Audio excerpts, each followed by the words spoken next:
Welcome back, everyone, and congratulations, you've officially made it to part 3 of the Dynam ICS Basics Seminar video series. In part 2, we tackled the action cycle, the step-by-step thinking process that powers what you do right now during an incident. If you survived that section without your brain melting or wandering off to check your email, great news, you're perfectly ready for the next stage. Now we're moving into component 2 of the system, the players. These are the folks who make ICS actually work. The humans behind the job titles, the decision makers, the doers, the coordinators, and yes, even the quiet heroes who hold the whole operation together with coffee and optimism. Just a quick reminder, the full legal copyright and please don't swipe my content disclaimers are still hanging out back in part 1s, so we won't drag you through that again. Short version, don't copy, clone, laminate, franchise, monetize, or tattoo this material without permission. Blah, blah, blah. You know how it is. All right, legal magic complete. Here's the good news. This next section is not the terrifying 47-box ICS org chart that some programs treat like gospel. Nope, we're keeping it simple, practical, real, and absolutely non-emergency service friendly, because ICS roles exist in every industry, whether anyone ever called them ICS roles or not. By the end of part 3, you'll be able to look at any incident, at work, at home, or in your community, and instantly recognize who the players are, what they do, and how you fit into the mix. So grab a coffee, settle in, and let's get into component 2, the players. This is where the Dynam ICS system really starts to come alive.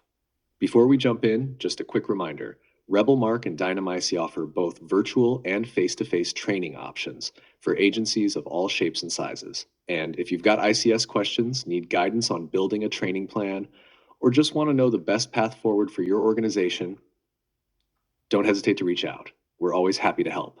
No pressure, no obligations, no strings attached, just real advice for real people who want to do ICS the right way. RebelMark, cape on, let's go.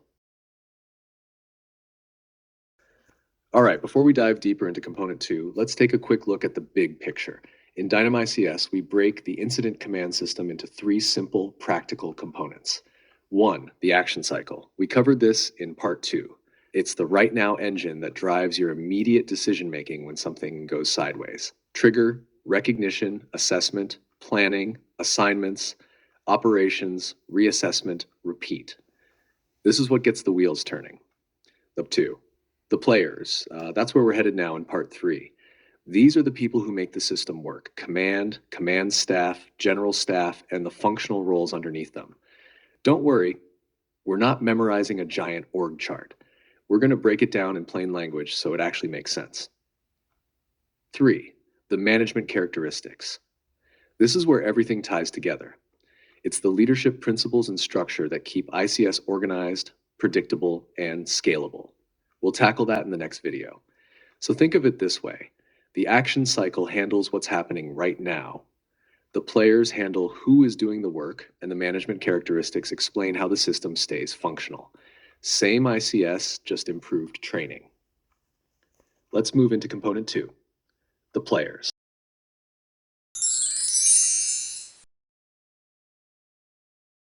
Before we jump into part 3, let's refresh your memory real quick. In part 2, we walk through the action cycle, the simple, practical flow that guides your decision-making in the first moments of any incident. It starts with a trigger. Something happens. You recognize it, take charge, and move into assessment, where you size up the scene and identify the problems. From there, you step into the planning process, building objectives, strategies, and figuring out the resources you need. Then you turn that plan into assignments, brief your teams, and launch operations, where things finally start getting fixed. Once operations are underway, you reassess. Is the plan working? Do we need to adjust? What's next? And if needed, you head right back to assessment and run through the cycle again. Wash, rinse, repeat until the incident is under control. All right, memory refreshed. Let's move into part 3, the players, the people who make this whole system work.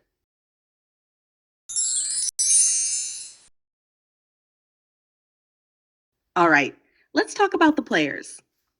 Before we dive in, remember this.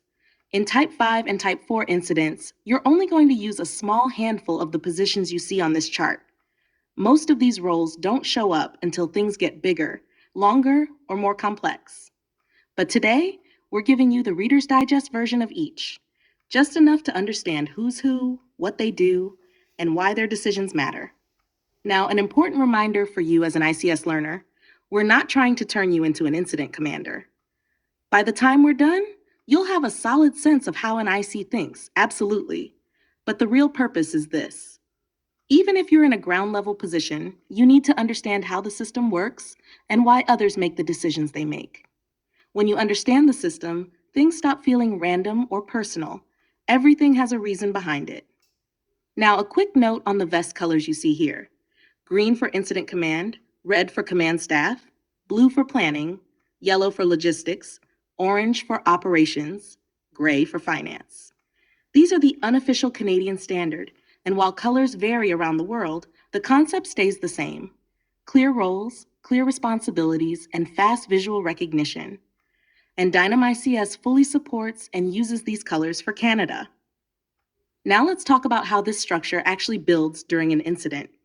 In real life, especially in Type 5 and Type 4 incidents, ICS builds from the bottom up. That means people start by doing the work. Someone tracking resources, someone taking notes, someone coordinating communications, someone watching safety, someone organizing equipment, and teams handling the actual operations. As the incident grows, you may eventually assign a section chief to oversee those functions, but the leadership usually comes later, only if needed. The work is what starts first. Operations especially builds this way. It starts at the ground level, teams, individuals, and resources, and expands upward with branches, divisions, or groups as the complexity increases. Planning, logistics, and finance often develop the same way. You begin by assigning the duties, and if the incident escalates, a section chief gets appointed to lead that function. So for Type 5 and Type 4 incidents, don't worry about filling every box on this chart. Focus on assigning the duties that match the functions. If the incident grows, the titles will fall into place naturally. All right, with that foundation in place, let's walk through the players and see how the system really comes together.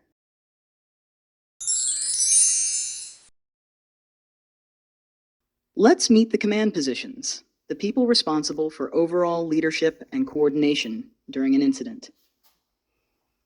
Incident Command. The incident commander has full authority over the incident. They set the overall objectives, approve the plan, and make sure everyone's working toward the same goals. They're responsible for the safety of responders, the public, and the success of the response.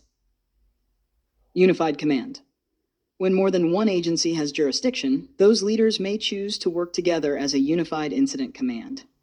Instead of one boss giving orders, they share decision-making and agree on common objectives so everyone stays coordinated. They will share resources, staff, and work off of one action plan. They will agree on one person being the spokesperson for the unified command. Deputy Incident Commander.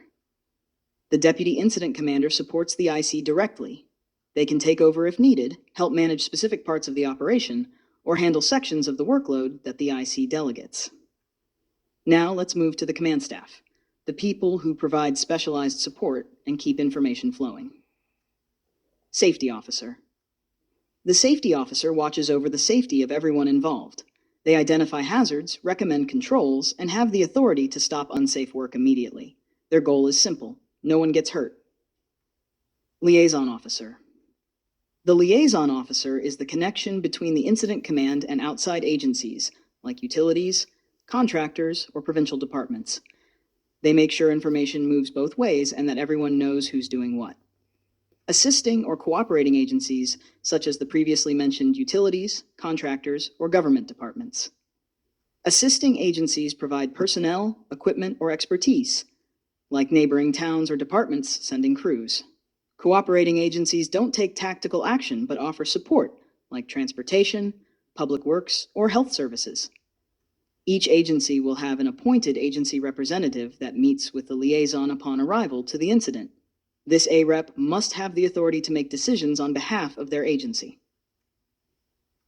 Public Information Officer. The Public Information Officer manages communication with the public and the media.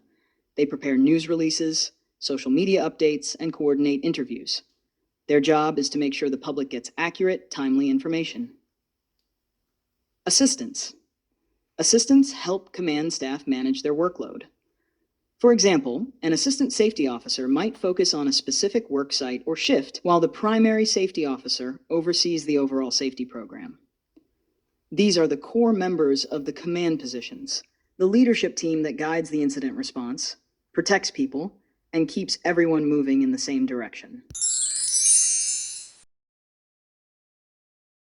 Let's move into the operations section, the folks who get the work done in regards to solving problems, boots on the ground. Operations Section Chief. The Operations Section Chief is responsible for managing all tactical operations at the incident. They develop strategies and turn the incident commander's objectives into action, assigning resources, directing crews, and keeping work aligned with the overall action plan.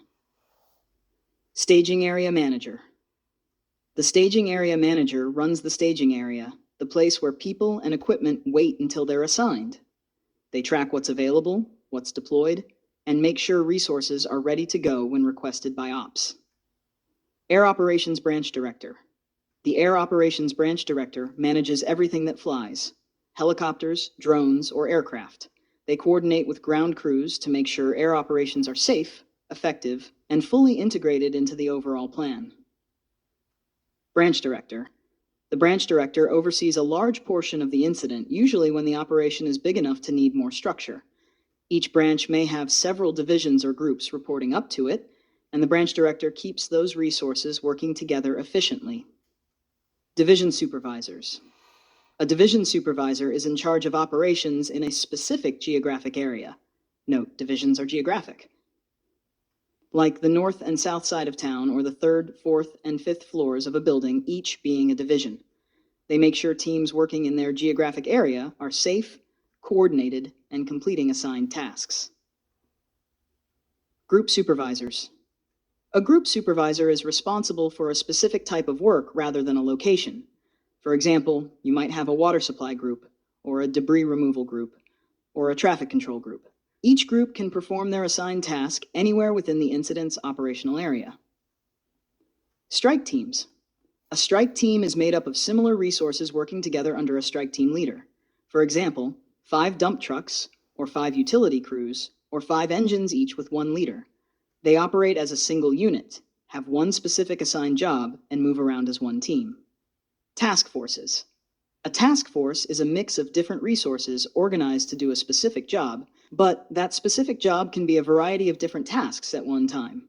Maybe a backhoe, a dump truck, a water truck, and a small crew all working together to get stuff done. They're led by a task force leader and stay together until their assignment is complete. Teams or crews. A team or crew is a small group of workers assigned to a particular task. Each team or crew of workers report directly to a team leader or crew boss. They can be assigned any variety of tasks. Single resources. A single resource could be one individual, one piece of equipment with its complement of staff or operator, a person with a specific skill, a team or crew, or a formed task force or strike team. A task force, for example, could be comprised of 30 people and several leaders, but formed together would still be considered a single resource. An ambulance with its driver and medic would be considered a single resource. Single resources are often the heart and soul of smaller incidents. These positions make up the operations section, the part of the ICS structure that turns plans into action and keeps the incident moving toward resolution.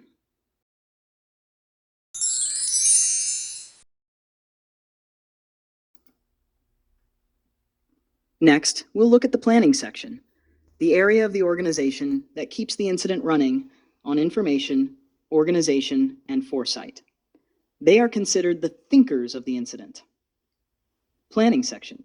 The planning section chief manages all planning section activities. They collect and analyze information, track resources, and help the incident commander build and update the incident action plan. Their job is to stay one step ahead, to think about what's coming next. Resources Unit Leader. The Resources Unit Leader accounts for and tracks all resources assigned to the incident. They maintain the master list of personnel and equipment, update status changes, and make sure the organization chart and resource summaries are always accurate. The Resource Unit Leader plays a key role in the development of the incident action plan. Situation Unit Leader. The Situation Unit Leader gathers, verifies, shares, and displays information about what's actually happening at the incident. They track progress, develop maps, and make sure decision makers have the most current picture of incident conditions. Demobilization Unit Leader. The Demobilization Unit Leader plans how people and equipment will leave the incident when the work is done. They create the release schedule, coordinate with logistics, and make sure resources get home safely and efficiently. It's important that the demobilization process is considered early on in the incident. Documentation Unit Leader. The Documentation Unit Leader manages all the paperwork, reports, forms, maps, record keeping, and photocopying.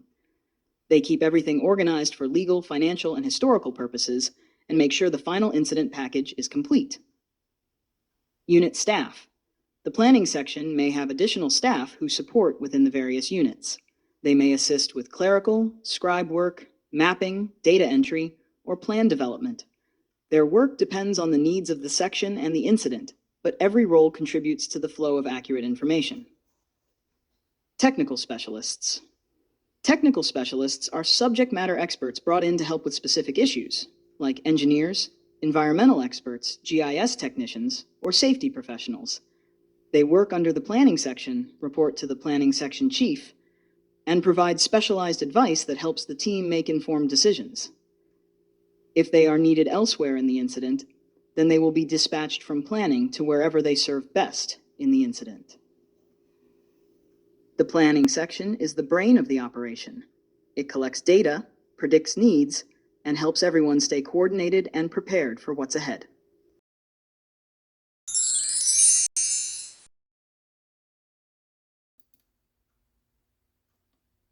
Let's move on to the logistics section, the area of the organization that provides everything people need to do their jobs safely and effectively. Consider logistics, the getters. Logistics Section Chief. The Logistics Section Chief manages all support operations for the incident. They handle communications, supplies, facilities, food, medical support, and transportation. In short, if anyone involved with the incident, from a responder perspective, needs anything in order to get the job done, logistics makes it happen. This is not just for operations, but any needs of the IC, command staff, planning, logistics itself, or finance admin. Service Branch Director. The Service Branch Director oversees 3 key areas: communications, medical, and food services. Their job is to make sure responders can talk to each other, stay healthy, and stay fed throughout the operation. You likely won't see a service or support branch director assigned, unless it is a very large incident like a Type 2 or 1, and the demands on logistics are extremely heavy. Nonetheless, the positions exist if the Log Section Chief requires either of them. Normally, the 6 units would report directly to the Logs Chief. Communications Unit Leader. The Communications Unit Leader manages all radios, phones, and data systems. They set up the comms plan, maintain equipment, and make sure every responder can communicate clearly across the incident as required. Medical Unit Leader. The Medical Unit Leader provides medical care and support for responders only.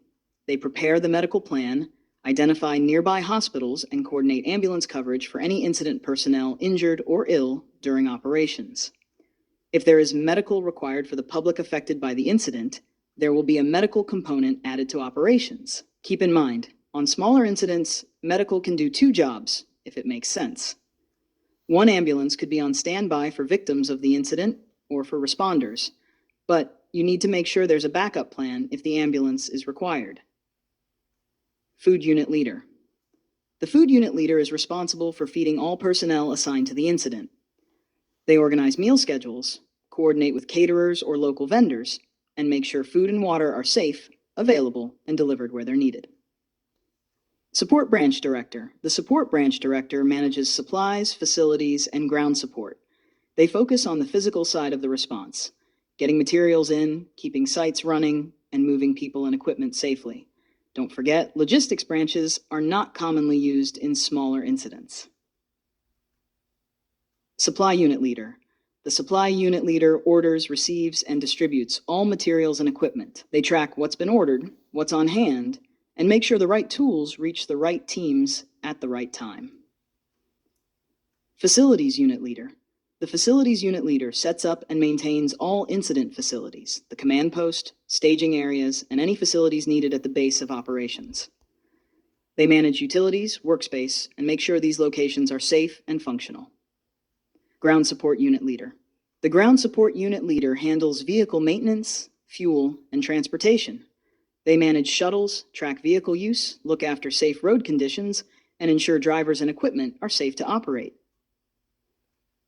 Unit staff. Each of these units may have staff assigned to handle clerical work, equipment tracking, dispatching, or repairs. Whether they're maintaining radios, stocking supplies, or fueling trucks, they keep the response running smoothly behind the scenes.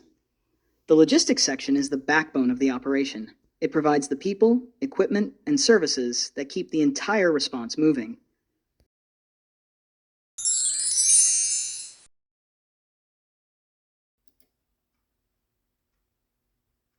Finally, let's look at the often overlooked finance and administration section, the team that tracks the dollars, time, and paperwork behind the response. This team is considered the payers. Finance and Administration Section Chief. The Finance and Administration Section Chief manages all financial, cost tracking, and administrative matters for the incident. They keep the operation legally sound and fiscally accountable. Everything from timesheets to vendor contracts to property and injury claims runs through this section. Compensation and Claims Unit. The Compensation and Claims Unit handles injury claims and damage reports. If a responder is injured, property is damaged, or someone files a claim related to the incident, this unit documents, investigates, and processes it. Time Unit. The Time Unit tracks the hours worked by everyone assigned to the incident. They maintain time records for both paid staff and volunteers, ensuring everyone's hours are accurate for payroll, contracts, and cost recovery. Procurement Unit. The Procurement Unit handles the contractual end of purchasing. They can order contract-related goods and services and make sure the actual contracts meet legal and financial requirements. Every rental, purchase, or vendor agreement goes through this unit to keep spending authorized and accountable. If you need 6 pink porta potties from Pink Pony's Biffy Rentals, this unit will make sure the contract is perfect. Cost Unit. The Cost Unit tracks all costs associated with the incident: fuel, equipment, personnel, and supplies. They develop cost summaries and projections to help leadership understand how much the operation is spending and where. Unit Staff. Each unit may have staff supporting record keeping, data entry, or documentation. Their accuracy and attention to detail ensure that all expenses, hours, and claims are properly recorded and traceable long after the incident ends. The Finance and Administration section makes sure the response is not only effective in the field, but also financially responsible and legally sound. They keep the books balanced, while everyone else keeps the incident under control.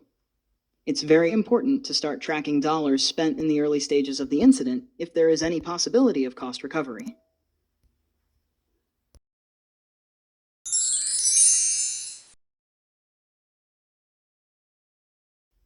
This is the operational iceberg, a Dynam ICS fresh take on how we really manage smaller Type 5 and Type 4 incidents. Everyone loves to talk about command and general staff, but the truth is this: incident management and operations doesn't start at the top. It starts below the waterline. That's where the real work happens. Individuals, teams, crews, equipment operators, task forces, strike teams. These are all called single resources in ICS. They're the working force, unseen, but powering the entire incident. Without these folks, we just have a bunch of people standing around, staring at things going sideways. That's where almost all Type 5 and Type 4 incidents live. Small, simple, and effective. More often than not, it's all you need. And honestly, it's almost all you'll ever respond to. One person leading, a few people doing. Clear communication, a concentrated effort in ops. That's ICS at its best. When complexity grows, ops grows upward, above the waterline. And by the way, ops grows from the bottom up. With more complex incidents, we move above the waterline, mayor, and start adding supervision positions and more in-depth resource coordination to maintain span of control and manage resources effectively. That's really what divisions, groups, and branches are all about: supervising and maintaining span of control. That's modular organization in motion, a foundation of Dynam ICS training. ICS isn't meant to be top-heavy. It's designed to be adaptable, scalable, and built around the work that needs doing. So before you start handing out position titles, take a hard look under the surface and remember where incident management really begins. Single resources, the heart and soul of incident management.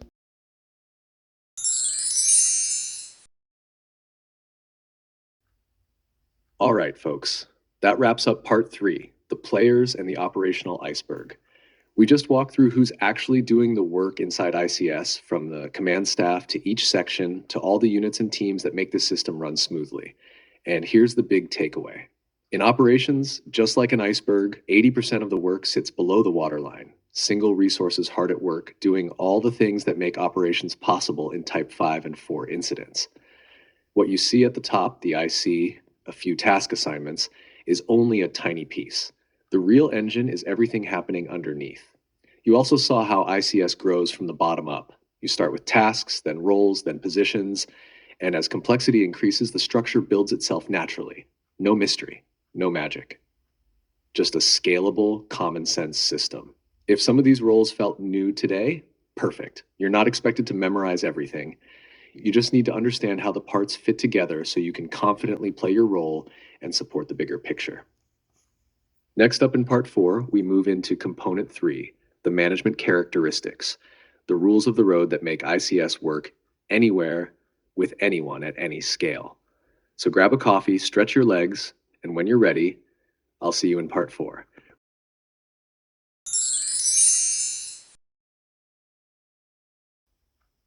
All right, folks, that brings us to the end of part 3, the players and the operational iceberg.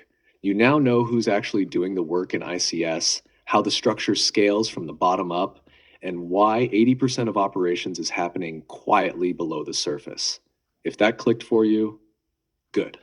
That's the foundation you need for everything that comes next. In part 4, we shift gears into the management characteristics, the set of principles that make ICS run smoothly no matter the incident, the agency, or the industry. Before you head over there, do me a favor. Follow us on LinkedIn, Instagram, Facebook, and YouTube so you don't miss new releases, updates, and the upcoming Essentials 2 and Essentials 3 modules. And don't forget, scan the top QR code to check out Mark, the ICS Rebel blog. Scan the bottom QR code for full contact information if you want training, consulting, or just need someone to untangle ICS questions your team keeps arguing about. Thanks for watching, thanks for learning, and thanks for being part of this next generation of ICS training. See you in part 4. Let's keep building this together.